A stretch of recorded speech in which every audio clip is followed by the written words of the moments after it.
come along for you.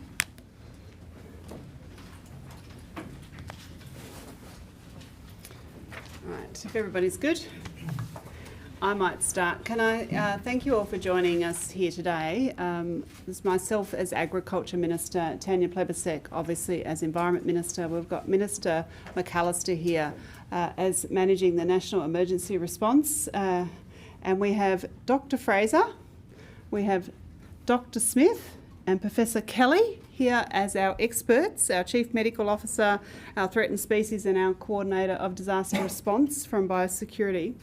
What we're announcing today is that our government is investing a further $95 million, taking it to $100 million, over $100 million in preparedness for HPAI H5N1.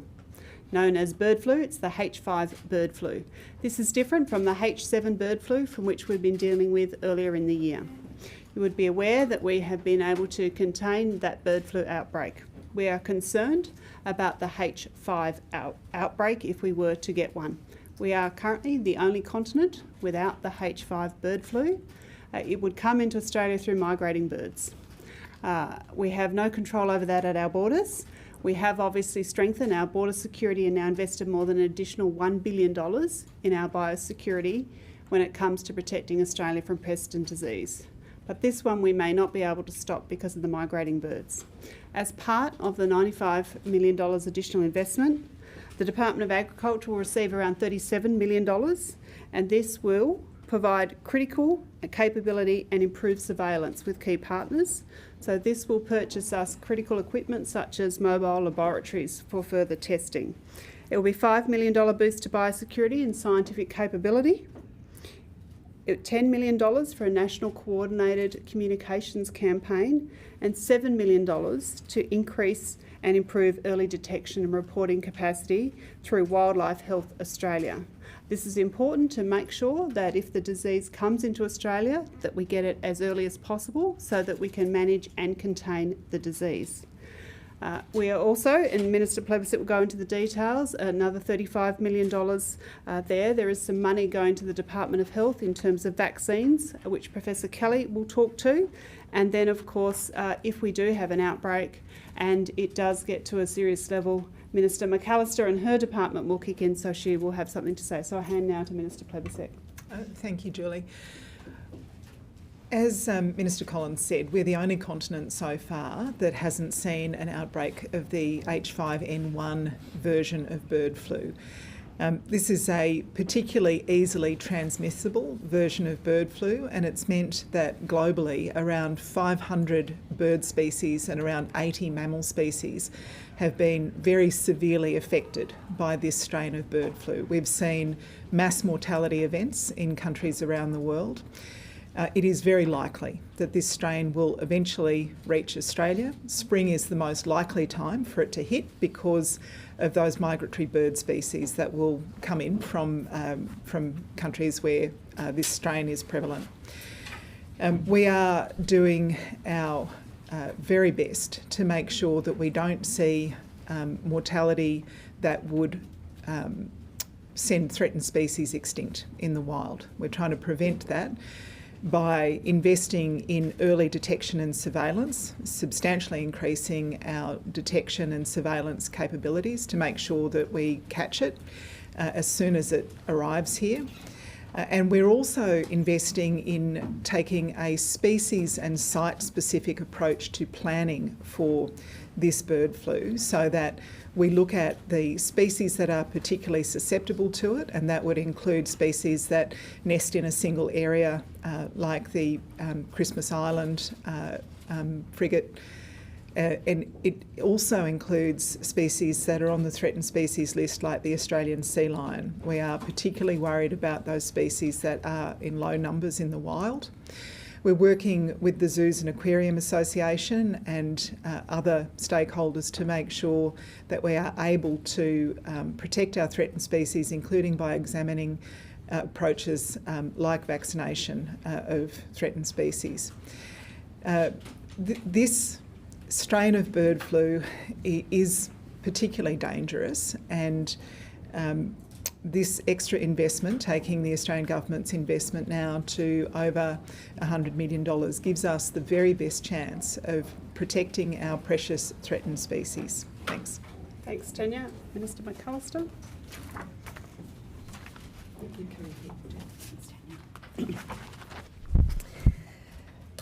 Well, the National Emergency Management Agency has been working with state agencies, with industry and community organisations to ensure that we can safeguard communities and our wildlife and our agricultural industries should an incursion take place.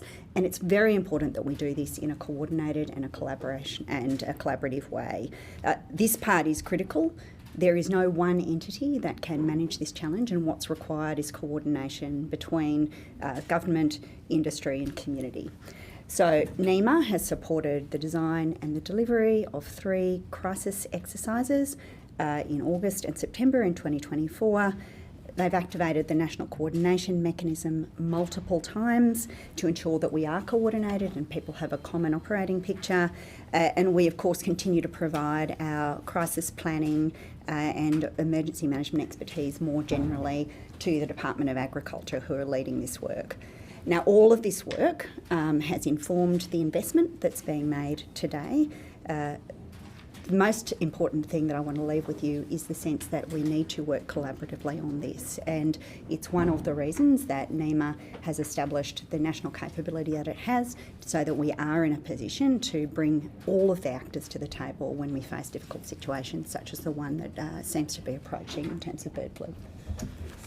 We might get Professor Kelly up first to talk about the Department of Health's investment here. Thank you, Minister. So this has been a wonderful collaborative effort, as the ministers have mentioned already. The concept of One Health is a really important concept as we go forward to pandemic planning, and this is a very great day for that particular enterprise. So working together with agriculture, with environment and with our emergency services is really important for that preparation piece. Within the announcement today, there is $22.1 million for vaccine. There's a specific vaccine development for human protection, if that was to be required. I'd say just very clearly that there's a extremely low risk of human disease from this particular organism right now in Australia. However, as Minister Collins has mentioned, it's really when, not if, that this arrives. And we've seen in other parts of the world, whilst there has been rather mild human disease so far, this virus is changing very quickly and has caused issues within both wildlife, as has been mentioned, and in industry where humans are very closely engaged, dairy, cattle in particular in the US, we're watching very carefully. So a great announcement from a human health perspective in preparation in case it is needed in the future. All right, we might get Dr. Smith and then Dr. Fraser, and then we'll take some questions. Good morning, Dr. Brant Smith. I'm the National Animal Disease Preparedness Coordinator for the Department of Agriculture. So preparedness for emergency animal diseases has been long-standing for us, and we've done a lot of work over many years, including the National Avian Influenza Wild Bird Survey work since 2005 and our Northern Australian Quarantine Strategy for 30 years. But obviously with this increased risk, we needed to uplift our effort. And what was really important was the work of the HPAI task force, which was dedicated just to work on this really important issue. And that led to the exercise Volare, which Minister McAllister mentioned. And that was really key for us to stress test our system, work across government, states and territories, industry and non-government organisations to understand where we needed to direct our effort. As part of that, we also did a webinar to really understand from the public's perspective what they needed to know. This is a critical investment for us because preparedness is the most important thing in our space. The investment is practical, it's front-loaded, and it's very much trying to look at some of the issues that are in front of us now, which is around surveillance, early detection, and working with our environment colleagues, our health colleagues, to best prepare us. One of the key components of that is vaccinations potentially for wild bird species, practical things like critical supplies for states and territories, and this will put us into an excellent position for our preparedness. Thank you. Thanks, Dr. Smith. Dr. Fraser? Good morning, Fiona Fraser, the Threatened Species Commissioner with the Department of Environment. So for biodiversity, these new funds are really going to help us to get on the front foot for our most imperilled and our most vulnerable birds and mammals and give them a fighting chance when this version of HPAI eventually arrives in Australia. It will fund our better understanding of which species are most vulnerable and most susceptible to this disease. It will fund preparedness through planning, through our states and territories and other land managers. It will fund better biosecurity arrangements through our captive breeding facilities where our most imperilled threatened species are housed. It will also support greater surveillance across the Murray-Darling Basin area and our remote island territories, so across the Indian Ocean where infected birds could make their way to Australia.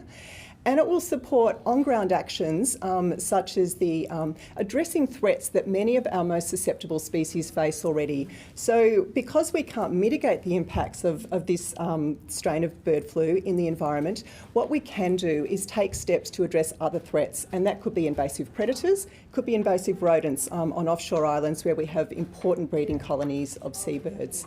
So we're really excited to have these new funds to boost our efforts which are underway for biodiversity preparedness at the moment, but we're certainly not starting from a blank slate. There's a lot of preparedness work that's been underway, working very closely with our partners on this. And on that note, I would very much encourage Australia's wildlife managers to be accessing the Wildlife Health Australia website where there's advice and guidance for wildlife managers. And also, I would just remind people that today is the start of the Great Aussie Bird Count. So understanding where our important bird populations are and how healthy they are actually helps us to respond to global issues like this. Thank you. Thank you.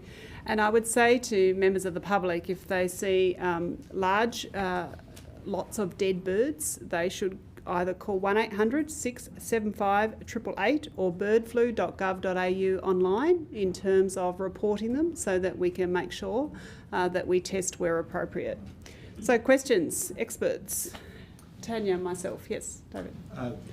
There's a lot of concern in the community about the cost of living and the cost of food. So what analysis does the government have on what this could mean for the cost of chicken and the cost of eggs? Are we looking at an impact on the food supply in Australia?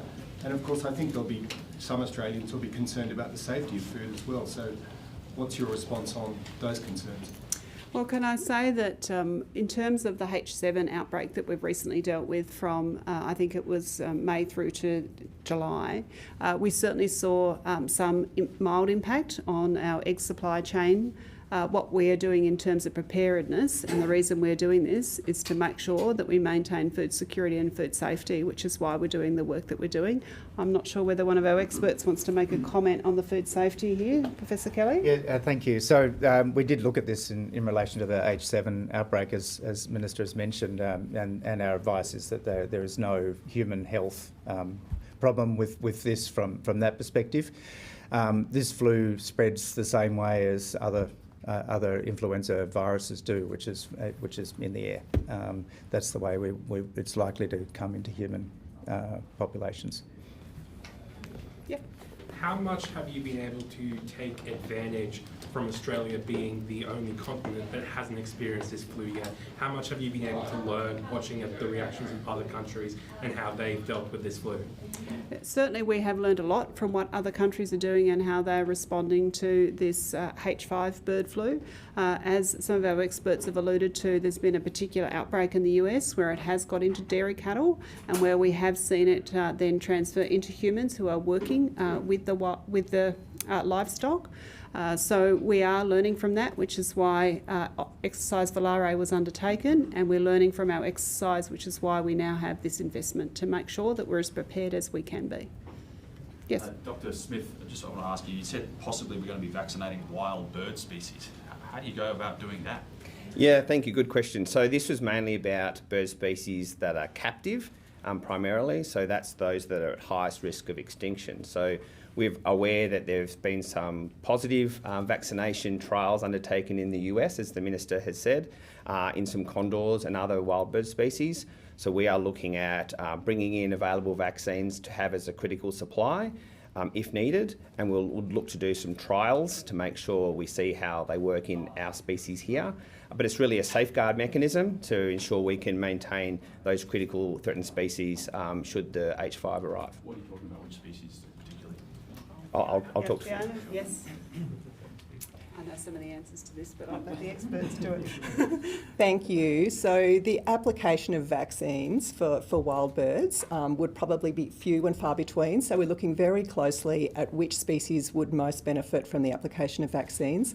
So they include our threatened species, mostly in captivity, where if those individuals caught that disease, it could actually risk their existence in the wild. So we have many species of birds. For example, we have orange-bellied parrots, we have plains wanderers, have region honeyeaters, where the captive breeding program is critical for their existence in the wild. So we are looking at those facilities, not just to vaccinate those birds, and it may not be appropriate for some of those birds in the long run, but to increase the biosecurity arrangements at those facilities which support those birds. So there's not one measure to mitigate the impacts for our most imperilled birds and mammals. We're looking at a range of measures for each.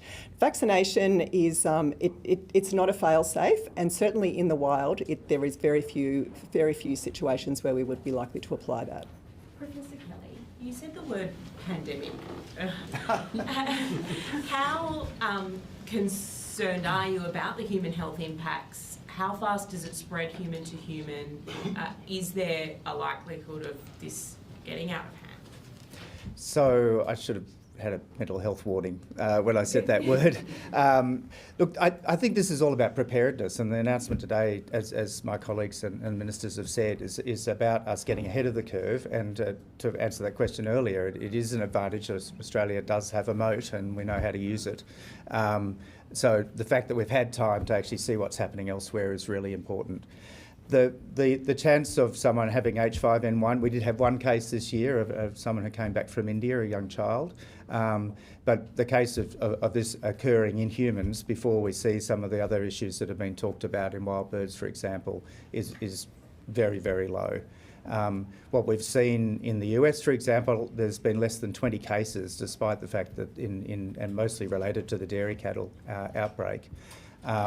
And there's been no evidence of severe disease or of transmission to other human-to-human transmission. So at the moment, that's way off, but we can't be complacent about that. As Minister Plibersek mentioned, it has affected 500 different species of birds, 80 different species of mammals. It has affected humans, and it is changing very quickly. So this is exactly the time to take those preparedness. Professor Kelly, just to follow up on that, I guess we've seen a few reports recently with sort of panels of experts looking back on the COVID pandemic, and we're obviously still waiting for the official investigation later this month. But there have been concerns raised about, I suppose it's the attitude of the public towards, potential mitigation measures that might need to be in place for future pandemics. How confident are you that people would obey instructions to take precautionary measures, get vaccinations, stay at home, whatever it is, should we get there? So the interim CDC, which I've been heading since January, has been examining all of these issues and making sure that we really highlight the importance of clear communication. Hopefully I've been able to do that a bit during the pandemic as well, and I think that's really crucial. But yes, people, as we've seen, when you mention that word, people's eyes actually usually glaze over. Pandemic, COVID, and so forth. People have kind of forgotten what we went through just a few years ago. So it will be interesting. I think it is government's responsibility and experts' responsibility to assist in that path, and to be very clear about advice. And I think that's been demonstrated again today in a One Health context, with my experts here within their own fields talking about those things. And I think that's a crucial component. Last question. Tanya and I have to duck off to Cabinet, so if there's any questions for Tanya or I. Can I ask Mr. Plibersek on the Environment Protection Australia? Is that okay? Yeah. Whether are you hoping you'll get a deal with the coalition before the end of the year? And what do you make of their demands about removing the water trigger and safeguarding the forestry industry? Well, we continue to talk to both the Coalition and the Greens political party to get support for the second tranche of environment law reform, and I think both the Greens and the Liberals and the Nationals should be supporting the laws as they are now. These laws have something for everyone. For the Greens political party, they've got stronger environmental protections, Australia's first environment protection agency, the establishment of Environment Information Australia, substantial new investments in environment protection. For the Coalition, they have faster, clearer decision-making for business, and they reflect the very clear message from Professor Graham Samuel that our environment laws are not good for nature, nor are they good for business. We'll continue to talk to people across the Senate. What I would say is that both the business community at large and environmental organisations support the legislative agenda that we've got going forward, and it would be great if instead of blocking this, we had some support from the Greens and the Coalition. Could I ask a quick follow-up on that? Do you feel hamstrung by the fact the PM has basically said he doesn't want a deal with the Greens on this? Well, what the Prime Minister said is that he doesn't support a climate trigger because we have something called the safeguard mechanism. The safeguard mechanism was negotiated with and legislated with the Greens and the Teals, and what it does is set a trajectory to net zero for this country. It makes no sense to have carbon emissions covered by the safeguard mechanism and then separately covered in a different way by new environmental laws. That's just common sense. I'm afraid we actually have to go to Cabinet. We'll leave you Thanks, with everyone. the experts about bird flu. Professor Kelly, can I ask about vaccines for humans? So what type of vaccine are we talking about here? Are we talking about a specific H5N1 vaccine? And do we have some already? How many are we going to buy? How many do we foresee using? So we do have specific pandemic influenza vaccine in the National Medical Stockpile, and this is the money that's announced today. The funding announced today is actually to increase those stocks. We will also diversify the actual antigens within those vaccines, which would cover a range of different scenarios in relation to pandemic influenza. How many have you got now, and how many? I'm not going to tell you how much we've got, but we've got a substantial amount in the National Medical Stockpile, which It would be a mass inoculation. it would initially be for people at highest risk, whilst we would then switch on if there was an actual pandemic occurred. We do have arrangements with our industry partners to switch their production to these stocks, and that would be rapidly installed. And it's specifically targeted at H5N1, or it's kind of broader? Yeah, the one we have now is a potential pandemic vaccine, and the one will be in negotiation now that we have the funding for this measure to look at what we should do in terms of diversifying that. We have very, very strong advice from our WHO collaborating centre in Melbourne, the experts on these matters, that what we have in stock now would cover the eventuality of an H5N1 pandemic if it was to come. And we would look to have something similar but slightly different to have that wider range. Might be a question. I have a question on the how the virus gets in here in the first place. Do you have any information about which birds have been moving the virus into other neighbouring countries such as Indonesia, and which ones are likely to bring it here? I ask because we have strong opinions from readers about the birds that they don't like. The coel in particular. We might do a tag team. Is it the coel? Is it the channel-billed cuckoo? Which is, what's likely to bring it in here? So there's a range of different bird species which could bring this virus to Australia. It could be brought with migratory bird species, but it also could be brought here with seabirds and also birds which island hop north of Australia or also come up from the south through Antarctica. So there's not a single species which could bring this virus here. It's any any bird really which makes its way to Australia. We've got surveillance around the country, and Dr. Smith will talk to this, but we also have surveillance north of Australia, and surveillance is key for us understanding, particularly for island hopping, how this disease might get here. So for the National Avian Influenza Wild Bird Survey, which is undertaken through Wildlife Health Australia, we've bolstered that as part of this package of $7 million additional funding. They've already tested 145,000 birds since 2005 for HPAI diseases, and that is in strategic... Australian authorities have done that. So Wildlife Health Australia is funded as an organisation and work with government, and they work with partners as well around the place. So they look at those entry points, as Dr. Fraser has said, and they will test at specific locations for this disease, and they've never found it to date. The other part of it is our Northern Australian quarantine strategy, so that covers right across the top end. They will do targeted surveillance and undertake disease investigation should they have mortality of birds. How do they do the testing? How do you Yeah, test how do you a do the bird that's testing? just hopped over from Indonesia? So there's a variety of ways. They do a lot of it is fecal samples, so they'll actually test for signs of disease. It's a lot easier than actually grabbing wild birds. If they do have dead birds, they can also do samples, tissue samples, and then they send that in for diagnostics. They also do catch wild birds though, Yeah. so they'll look to catch in nets migratory birds which have arrived in Australia and do samples of those birds as well. What mammals are at risk, most at risk? So overseas, the experience has been there's been more than 80 different mammal species which have been susceptible and died from this disease. So in Australia, it could be a wide range of mammals. However, generally speaking, it is animals which congregate where the disease spreads.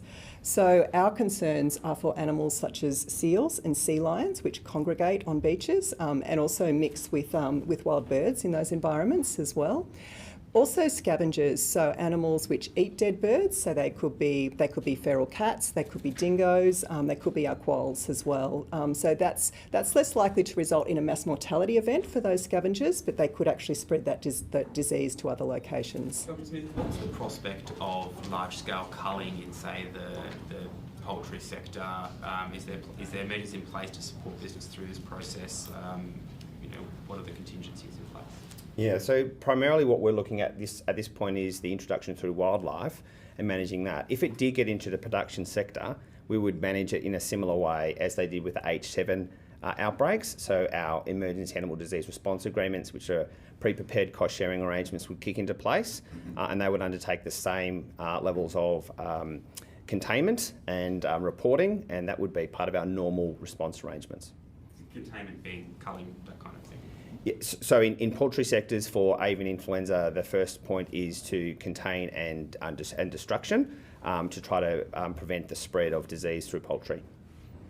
Is the purpose of the funding and the press conference today because this is now inevitable? Is that there's a few different words that have been used, like eventually, but is it definitely coming? Is it an inevitable outcome? I guess that what we've seen is there's definitely an increased risk. We did a risk assessment to determine that last year, and as has been said, it hasn't reached us because mainly distance, but that's important for us to be prepared for. It's difficult to determine, but absolutely it is a heightened risk, and as such we are stepping up our efforts around preparedness and response. You've mentioned pretty much the north, south and almost all directions of Australia being possible entry points. Are there any hotspots in particular that are worth noting, in the public being aware of if there are mass events? Yeah, so there's really well-known sites where migratory birds arrive in Australia, but part of this funding, and there is already work underway to support this, so we're building on this, is to understand where the disease might arrive and where wildlife are most susceptible to that disease, and also if it arrives in a certain location, where is it likely to spread to next based on bird and animal movements. Australia has, I don't know how many, hundreds, thousands of wetlands, so the potential for this disease to spread across those wetlands, which are not limited to, but largely found around our coastal areas and on islands, is fairly significant. What should people look out for, if they see birds? What are the telltale signs that they're infected? Yeah, do you want to take Yeah, so it's quite an acute disease, so there have been large mortality events, birds with respiratory signs, diarrhoea, paralysis, that sort of thing. So our advice is always best to report, and as the Minister said, we've got an emergency animal disease hotline. So 1800 675 888 number, and we've also got information on our website. It would be better for people to report and get advice for it to be a false alarm than not. So we always encourage people to do that, and that would be the best way for the public to respond. So if you see a bird fitting or something, you want to call that in. Yeah, so we are aware that there are a number of normal circumstances where birds will be injured by normal events and non-sort of avian influenza type situations. However, if people aren't sure, best to call and they will get advice, and the advice may be, no, you don't need to do anything, or yes, we will take immediate action. But the hotline is the key, and that way people know where to go. Can I ask about the vaccination program for wild animals? You say in captivity. How many species are likely to be vaccinated? How many individual birds? Are we talking a few hundred, a few thousand, a few tens of thousands? I mean. So that, no, I would say not a few tens of thousands, but that is work that, so this funding that we're announcing today will help us to identify which species might be, for which vaccination might be most feasible, and we're working in close partnership with the Department of Agriculture, who will work through the permits and the sort of testing arrangements that need to be undertaken to support that. I would say it would be a small number of birds that would be vaccinated, and that would, where this would be a cost-efficient way to mitigate the impact of bird flu to them. But is a small number like 50? Or is it like 5,000? So I can jump in there. So we've got $2 million allocated for provision of a vaccine stockpile and then for trials. So what we will do is secure a sufficient amount that will enable us to work through what is required. So we'll have plenty on hand, and we'll have an arrangement with a supplier to make that occur. So we're confident we'll have enough to use and also for the future as well. Thank you.